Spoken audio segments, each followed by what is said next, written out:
Bonjour les amis, je quitte mon super parking à Copenhague et je vais continuer à explorer la ville.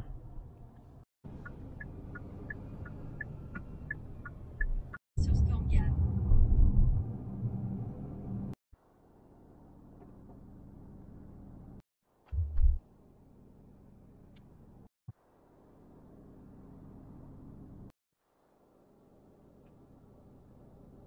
Comme vous l'avez vu, j'ai traversé la ville en voiture et je vais continuer mes déambulations dans ce quartier maintenant.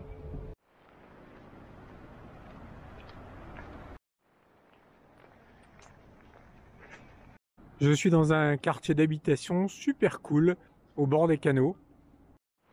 En face de moi, un bâtiment que l'on surnomme le Diamant Noir et qui est la bibliothèque royale. À côté du Diamant Noir, on a le musée de la guerre. Et après, un autre bâtiment moderne, je ne sais pas ce que c'est, j'ai pas trouvé ça. Cette promenade le long des canaux est absolument magnifique. Je la recommande à tous ceux qui visiteraient Copenhague. Je passe devant la Glyptothèque, mais il fait trop beau pour faire des musées aujourd'hui. Je saute et je vais au jardin de Tivoli. Me voici au Tivoli Garden.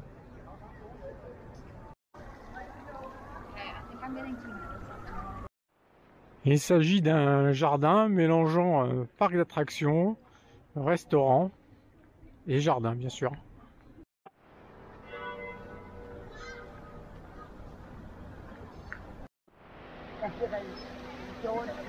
Ici, il paraît que c'est le plus vieux roller coaster qui existe en bois et qui date des années 1900. Il y en a bien sûr des plus modernes.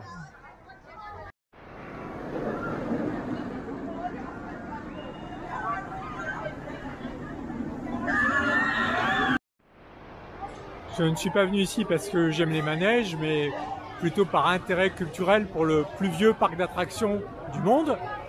Donc je vais m'en aller et poursuivre ma visite de la ville.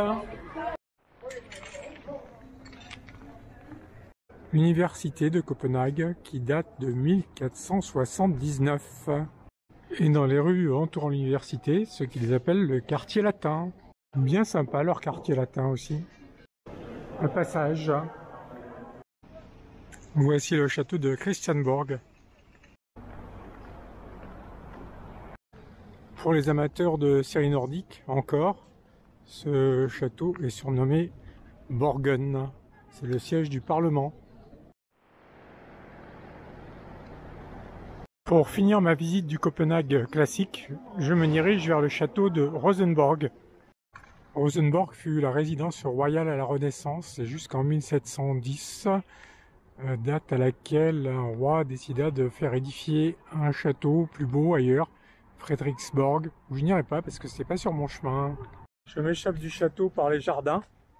J'en ai fini là de ma visite du Copenhague classique. Je vais tenter un petit peu de la Copenhague insolite avant de partir.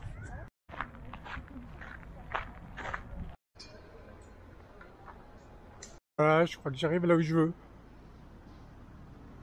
Ce quartier s'appelle Christiania. Il paraît que c'est le plus grand squat du monde.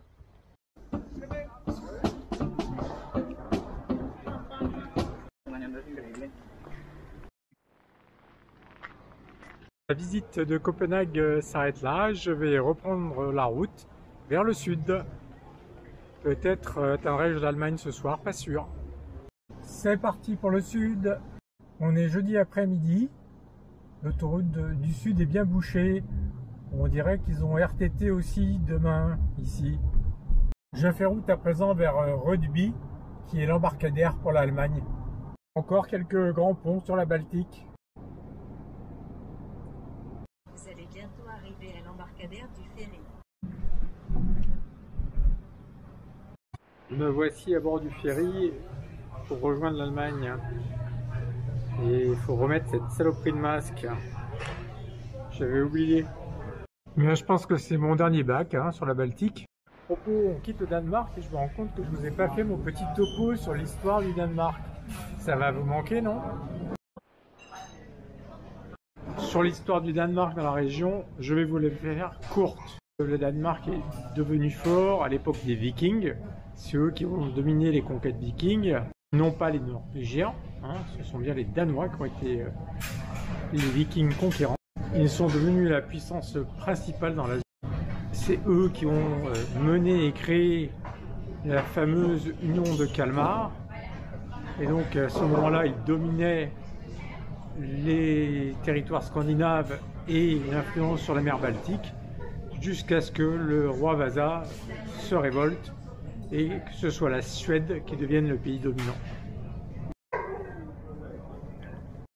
J'ai pris un peu de risque ce soir là parce que je vais arriver en Allemagne à 19 h. Donc je ne sais pas si je vais avoir le temps de bien chercher mon endroit pour la nuit. Prêt à sortir.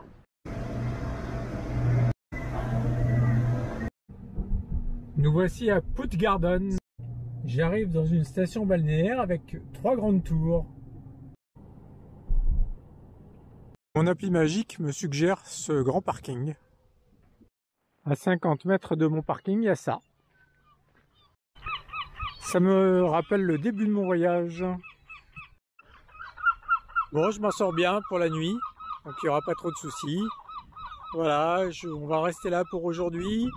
Je prendrai la route demain pour continuer à descendre l'Allemagne. Je vais sûrement m'arrêter à Lübeck, que j'ai manqué à l'aller. Voilà, au revoir.